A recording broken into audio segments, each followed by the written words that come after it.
നിന്നെ കണ്ടിട്ട് കുറെ കാലമായാലും നിനക്ക് അസുഖമാണോ? എനിക്ക് അസുഖമൊന്നുമില്ല. പിന്നെ നീ എന്താ മദ്രസയിലേക്ക് വരാത്തത്? എനിക്കൊന്നും ആവില്ല മദ്രസയിലേക്ക് വരാൻ. എനിക്ക് ആ സമയമുണ്ടെങ്കിൽ കുറെ ഗെയിം കളിക്കാം. നിനക്ക് ഗെയിമാണോ വലുത് അല്ലെങ്കിൽ പഠനമാണോ? പഠനമല്ലേ? എനിക്ക് പഠനമാണ് വലുത്. എനിക്ക് എൻ്റെ തെറ്റ് മനസ്സിലായി. നിനക്ക് നിന്റെ തെറ്റ് മനസ്സിലായില്ലേ? അൽഹംദുലില്ലാഹ്. അസ്സലാമു അലൈക്കും. അസ്സലാമു അലൈക്കും. വലൈക്കും സലാം. മദ്രസയിൽ വന്നിട്ട് കാരണം എന്താ? സ്കൂളിലേക്ക് കുറെ വർക്ക് ചെയ്യാനുണ്ടായിരുന്നു, പിന്നെ പഠിക്കാനുണ്ടായിരുന്നു. ചെയ്യാറില്ലല്ലോ, അതിന് ഒഴിവാക്കാറില്ലല്ലോ. എന്താ പറഞ്ഞു സ്കൂളിലെ കാലം ചെയ്തതിനു ശേഷം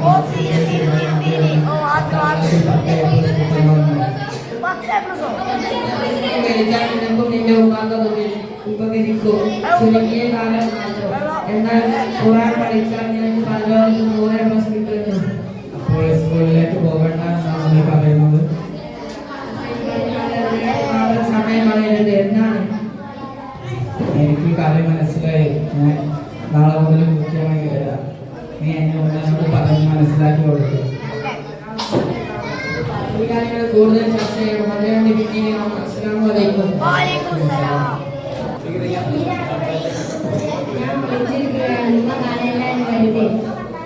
ഉമ്മ കണ്ടാൽ മദ്രസയിലായിരിക്കും. ഇന്ന് മദ്രസയിൽ ക്ലാസ് വളരെ കടുപ്പമുള്ളതാണ്.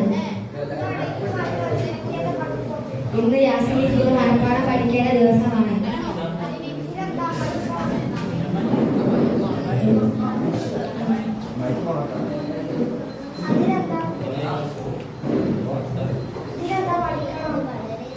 ചങ്ങാതി, ഞാൻ ഇസ്കൂലിന്റെ കാര്യത്തിൽ വളരെ പോകാം. ഞാൻ വിളിച്ചിരിക്കുകയാണ്. ഉമ്മ കാണേണ്ടെന്ന് കരുതി. ഉമ്മ കണ്ടാൽ മദ്രസയിലായിരിക്കും. മദ്രസയിൽ വളരെ കടുപ്പമുള്ള പാഠമാണ്. യാസിനി കാണാൻ മനപ്പാഠം പഠിക്കുന്ന ദിവസമാണ്. ചങ്ങാതി, ഇഫിലിന്റെ കാര്യം ഓർക്കുമ്പോൾ തന്നെ എനിക്ക് തല കറങ്ങുന്നു.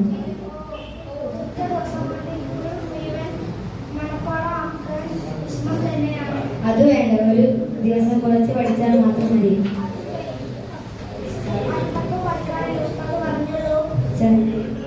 എനിക്ക് ഞാൻ എത്ര പഠിച്ചാൽ തലയിൽ കയറില്ല.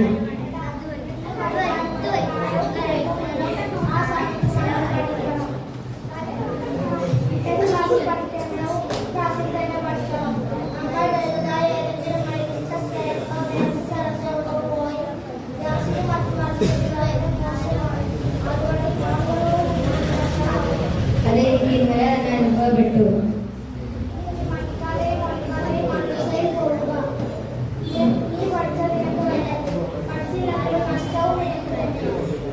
ഞാനിനി ഒരു ക്ലാസ്സും കണ്ടു ചെയ്യില്ല. ഇൻഷാ അല്ലാഹ്. നീ എനിക്ക് വേണ്ടി ദുആ ചെയ്യണം. അസ്സലാമു അലൈക്കും. അസ്സലാമു അലൈക്കും. നീ എങ്ങോട്ടാണ്? ബ്രസീൽ ഫ്രാൻസ് തമ്മിലുള്ള എപ്പോഴാണ് കളി? നീ വരുന്നുണ്ടോ? 12 മണിക്കോ? ഇന്ന് വെള്ളിയാഴ്ച അല്ലേ? ജുമ്മയ്ക്ക് നീ വരുന്നില്ലേ? അതിനെന്താ, ചുമ്മാ പിന്നെ നിസ്കരിക്കാലോ. കളി ഒന്നേ കാണാൻ കഴിയും. എന്തൊക്കെയാണ് നീ പറയുന്നത്? നീ ജുമ്മ കളഞ്ഞിട്ടാണോ കളിയുടെ പിന്നാലെ പോകുന്നത്? അതിനെന്താ, ചുമ്മാ വീട്ടിൽ നിന്ന് കലാ വീട്ടിയാൽ പോരെ? കലാ വീട്ടുകയോ? നീ മദ്രസയിലെ ഏതെങ്കിലും ക്ലാസ്സിൽ ജുമ്മ കലാ വീട്ടുന്നതിനെ പറ്റി പഠിച്ചിട്ടുണ്ടോ? ഇല്ലല്ലോ. പിന്നെ എങ്ങനെയാണ് നീ കലാ വീട്ടുക? ഫർദ് നിസ്കാരങ്ങൾ, ജുമ്മ നിസ്കാരം ഒഴിച്ച് ഫർദ് നിസ്കാരങ്ങൾ വരെ കാരണമില്ലാതെ കലാ വീട്ടാൻ പറ്റുകയില്ല. നിനക്ക് ജുമ്മയുടെ കാര്യം മനസ്സിലായില്ലേ? ഞാനതൊക്കെ ചിന്തിച്ചില്ല. ചിന്തിക്കണം സുഹൃത്തെ. നാം മരിച്ചു ചെല്ലുമ്പോൾ നമ്മോട് ആദ്യം ചോദിക്കുന്നത് മരണത്തെ പറ്റിയാണ്. അതിൽ നാം രക്ഷപ്പെടണം. നമുക്ക് പള്ളിയിൽ പോവാം. അസ്സലാമു അലൈക്കും. അസ്സലാമു അലൈക്കും. വലൈക്കും സലാം. നീ എങ്ങോട്ടാ പോകുന്നത്? ഞാൻ കളിക്കാൻ പോകുകയാണ്. ഇപ്പോഴും എന്തിനാ നിസ്കരിക്കുന്നത്? നിസ്കരിച്ചാൽ മാത്രമേ അള്ളാഹുവിന്റെ അനുഗ്രഹം കിട്ടുകയുള്ളൂ. എന്നാൽ ശരി, ഞാനും വരാം. അസ്സലാമു അലൈക്കും. വലൈക്കും അസ്സലാം. അസ്സലാമു അലൈക്കും. വലൈക്കും സലാം. ഇന്നെന്താ മുഖത്തിന് തെളിച്ചവുമില്ലാത്തത്? ഒന്നും പറയണ്ട എന്റെ സുഹൃത്തെ, എല്ലാവരും സുഖമായി. എന്താ ഉണ്ടായത്? നീ എന്നോട് പറ. പരിഹാരമുണ്ടെന്ന് നമുക്ക് നോക്കാം. പരിഹാരമില്ലാത്ത പ്രശ്നമാണ്. SSLCക്ക് പാസ്സായ ഉപ്പാന്റെ വക ഒരു ഓഫർ ഉണ്ടെന്ന് പറഞ്ഞു. എന്തായിരുന്നു? എന്നിട്ടത് കിട്ടിയില്ലേ? മൊബൈൽ വാങ്ങിച്ചു തരാം. ഉപ്പ മൊബൈൽ വാങ്ങിച്ചു തരാമെന്നായിരുന്നു പറഞ്ഞത്. ഉമ്മ കാരണം വല്ലാതെ പോയി. ഉമ്മ എന്താ പറയുന്നത്?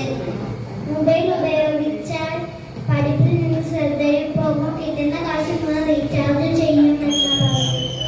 പിന്നെ എന്തെങ്കിലും പറഞ്ഞോ? പിന്നല്ലാതെ മൊബൈൽ ഉപയോഗിച്ചാൽ വഴി തെറ്റാനുള്ള ചാൻസും കൂടുതലാണ്. സ്വയം നിയന്ത്രിക്കാനും കഴിവുണ്ടെങ്കിൽ എങ്ങനെ വഴി തെറ്റുക? എന്തായാലും നിന്റെ ഉമ്മയുടെ മനോഭാവം എനിക്ക് ഏറെ ഇഷ്ടപ്പെട്ടു. നീയും അവരുടെ കൂടെയാണോ? നീ ഒന്ന് ആലോചിച്ച് നോക്കടാ. നമ്മളെ പോലെ ചെറിയ കുട്ടികൾക്ക് എന്തിനാണ് മൊബൈൽ? ഉമ്മ പറഞ്ഞ പോലെ പഠിക്കാനുള്ള സമയം മുഴുവൻ അതിമലായിരിക്കണം. നിന്റെ നന്മയ്ക്ക് വേണ്ടിയിട്ടല്ലേ അവർ അങ്ങനെയുള്ള തീരുമാനം എടുത്തത്. എനിക്ക് അവരെ മനസ്സിലാക്കാൻ പറ്റിയിരുന്നില്ല. ഇപ്പോഴെങ്കിലും പറ്റിയല്ലോ, അത് മതി. എന്നാൽ നമുക്ക് പിന്നെ കാണാം. അസ്സലാമു അലൈക്കും. വലൈക്കും സലാം. അസ്സലാമു അലൈക്കും. വലൈക്കും അസ്സലാം. നല്ല ഡ്രസ്സൊക്കെ പോകുന്നത് അപ്പോഴറിയില്ലേ? എന്ത്? നാളെ സ്കൂളിൽ വാർഷിക പരിപാടിയല്ലേ? അപ്പൊ നാളത്തെ പ്രത്യേകത അറിയില്ല നിനക്ക്? എന്താ അത്ര പ്രത്യേകത? ഫസീഹ, നാളെ നിൽക്കണമല്ലേ? ആ ശരിയാണല്ലോ. നിശ്ചയദർശനയുടെ പിറന്നാളാണ്. എനിക്ക് നമ്മെ എന്തെല്ലാം പഠിപ്പിച്ചു. സ്നേഹത്തോടും കരുണയോടും ജീവിക്കാറില്ലേ? അതറിഞ്ഞിട്ടാണ് നീ വാർഷിക പരിപാടിക്ക് പോകുന്നത്. അപ്പൊ എനിക്ക് തെറ്റുപറ്റിപ്പോയി. എന്നോട് ക്ഷമിക്കണേ. സാരമില്ല. എന്റെ സെലമാങ്ങൾ സത്യം പറയാനും പഠിപ്പിച്ചു. അതെ, ആ നല്ല പാഠങ്ങൾ നമുക്ക് ജീവിതത്തിൽ പകർത്താം. എന്നാൽ കാണാം. അസ്സലാമു അലൈക്കും. വലൈക്കും അസ്സലാം. എല്ലാവർക്കും എന്റെ ആശംസ. അസ്സലാമു അലൈക്കും. വലൈക്കും അസ്സലാം. എങ്ങോട്ടാണോ കിണറ്റിൽ നിന്ന് എടുത്ത പശുവിനെ പോലെ ഓടുന്നത്? ഒന്നും പറയണ്ട. വീട്ടിലൊരു സാധനമില്ല. അതിന്റെ ശല്യം സഹിക്കാൻ കഴിയായിട്ടതാണ്. എന്ത് സാധനമാ ഇത്ര ശല്യം? എന്റെ ഉപ്പ കെട്ടിക്കൊണ്ടുവന്നൊരു സാധനമില്ലേ, അത് തന്നെ. സുബ്ഹാനല്ലാഹ്, നിന്റെ ഉമ്മയെ കുറിച്ചാണ് നീ പറയുന്നത്? അതെ. എന്ത് ശല്യമാ നിന്റെ ഉമ്മ ചെയ്യുന്നത്? ഒന്ന് ഉറങ്ങാൻ പോലും സമ്മതിക്കില്ല. 5 മണിക്ക് തുടങ്ങും വിളി. ഇങ്ങോട്ടൊരു കമന്റും. പോയി നിസ്കരിക്കടിയും. നീ എന്ത് വിദ്യത്തരമാണ് പറയുന്നത്? അതുപോലെയുള്ള ഉമ്മമാരെ കിട്ടാൻ വേണം ഭാഗ്യം. എന്ത് ഭാഗ്യം? എന്റെ കൂട്ടുകാരെല്ലാം 9 മണിക്കാണ് എഴുന്നേൽക്കുന്നത്. അവർക്ക് എന്ത് സുഖമാണ്. സുഖമെന്ന് പറയുന്നത് നിന്റെ അറിയില്ലായ്മ ആണ്. ഉമ്മ എന്ന് പറയുന്നത് നിനക്ക് എന്താണെന്നറിയാമോ? ഉമ്മ എന്ന് പറഞ്ഞാൽ എന്റെ വസ്ത്രം അലക്കി തരുന്നതും എനിക്ക് ഭക്ഷണം ഉണ്ടാക്കി തരുന്നതും എന്റെ ഉമ്മ. എന്നാൽ മോളെ, നീ മനസ്സിലാക്കിയ ഉമ്മ അല്ല യഥാർത്ഥ ഉമ്മ. അവരോട് നമുക്ക് തീർത്താൽ തീരാത്ത കടപ്പാടുണ്ട്. ഇത്രയും പ്രശ്നമുണ്ടായിരുന്നോ? എനിക്കറിയില്ലായിരുന്നു. മാതാപിതാക്കളോട് ചേ എന്ന ഒരു വാക്ക് പോലും പറയാൻ പാടില്ല എന്നാണ് ഖുർആൻ പറയുന്നത്. തീർന്നില്ല. നബി സല്ലല്ലാഹു അലൈഹി വസല്ലം എന്താണ് പറഞ്ഞത് എന്ന് അറിയാമോ? ഇല്ല, എനിക്ക് പറഞ്ഞു തരുമോ? എന്നാൽ കേട്ടോളൂ. മാതാവിന്റെ കാൽ കീഴിലാണ് സ്വർഗം എന്നാണ് മുത്ത് നബി സല്ലല്ലാഹു അലൈഹി വസല്ലം പറഞ്ഞത്. അതുകൊണ്ട് അവരെ ബുദ്ധിമുട്ടിക്കുകയോ പിണങ്ങുകയോ ചെയ്യരുത്. ചെയ്താൽ അവരുടെ കാര്യം പരാജയം തന്നെയാണ്. ഇനി ഞാൻ എന്ത് ചെയ്യും? ഉമ്മയോട് മാപ്പ് പറയുക, പൊരുത്തം നേടുക, അല്ലാതെ വേറെ മാർഗമൊന്നുമില്ല. ഞാൻ സ്നേഹം കൊണ്ട് വിയർപ്പ് മുട്ടിക്കും. ഇതുവരെ ചെയ്തതെല്ലാം ഞാൻ കാൽ പിടിച്ച് മാപ്പ് പറയും. അള്ളാഹു അനുഗ്രഹിക്കട്ടെ. ആമീൻ. നാം നമുക്ക് പിരിയാം. അസ്സലാമു അലൈക്കും. വഅലൈക്കും അസ്സലാം. അസ്സലാമു അലൈക്കും.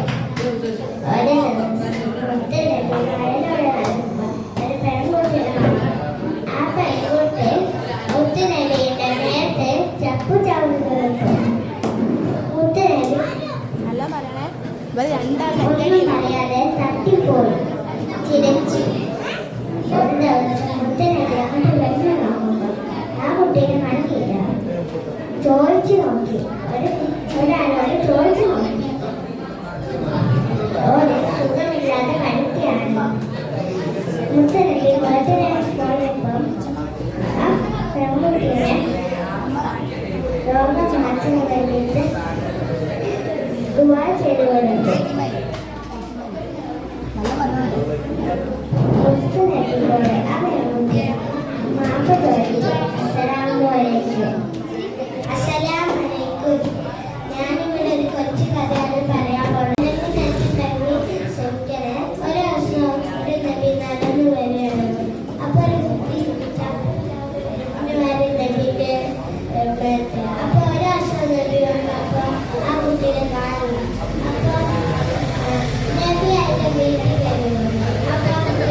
ഇല്ലാത്ത ആൾക്കാരാ.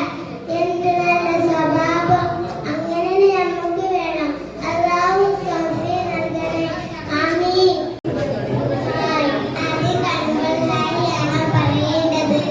എന്താ പറയാ? ആദ്യം കാണുമ്പോൾ നമ്മൾ പിരിയുമ്പോൾ അസ്സലാമു അലൈക്കും എന്ന് പറയണം. എന്നാ ശരി, ഞാൻ പോട്ടെ. നിക്ക് നിക്ക്. എന്താ ഞാൻ നേരത്തെ പറഞ്ഞ കാര്യം നീ മറന്നോ? എന്നാ ശരി, ഞാൻ പോട്ടെ. അസ്സലാമു അലൈക്കും. എന്നാ ശരി, എന്നെ കാണുമ്പോൾ അലൈക്കും അസ്സലാം.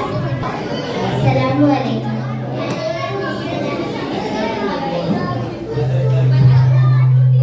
നീ എവിടെ വരുന്നത്? നീ എങ്ങോട്ടാ പോകുന്നത്?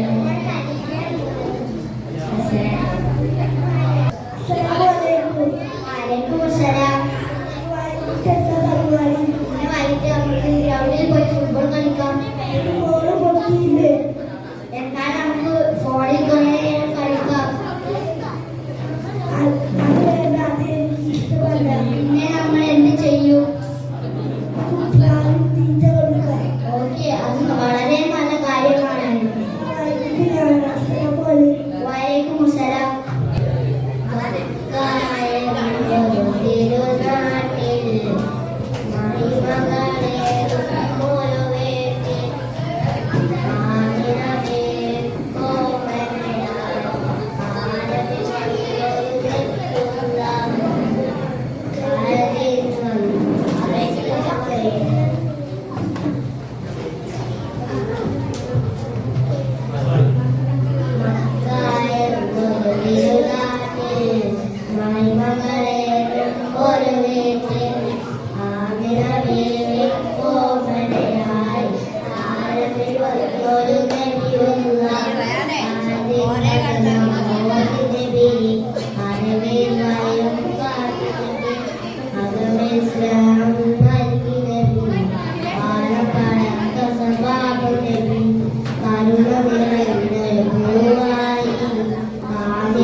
Jai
दिलदार बनाता है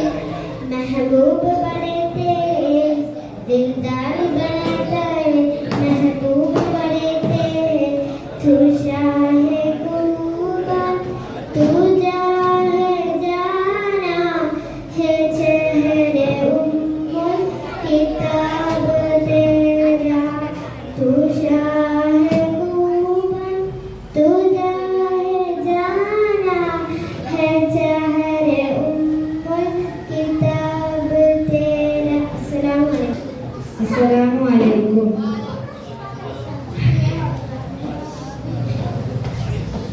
रूही फिदा फिदा नफ्सी फिदा फिदा कल्बी फिदा कर रसूल अल्लाह। रूही फिदा फिदा नफ्सी फिदा फिदा कल्बी फिदा कर रसूल अल्लाह। तमन्ना मुतदो से जमाले मुस्तफा देखो इमामुल अंबिया देखो हबीबे किबरिया देखो। तमन्ना मुतदो से जमाले मुस्तफा देखो इमामुल अंबिया देखो हबीबे किबरिया देखो। रूही फिदा फिदा नफ्सी फिदा फिदा कल्बी फिदा या रसूल अल्लाह। रूही फिदा फिदा नफ्सी फिदा फिदा कल्बी फिदा या रसूल अल्लाह। वजिनकी दम कदम से सुलझने दिलु चिनी पाई। वजिनकी दम कदम से सुलझने रोशनी पाई। रूही फिदा फिदा फिदा कल्बी फिदा या रसूल अल्लाह। रूही फिदा फिदा नफ्सी फिदा फिदा कल्बी फिदा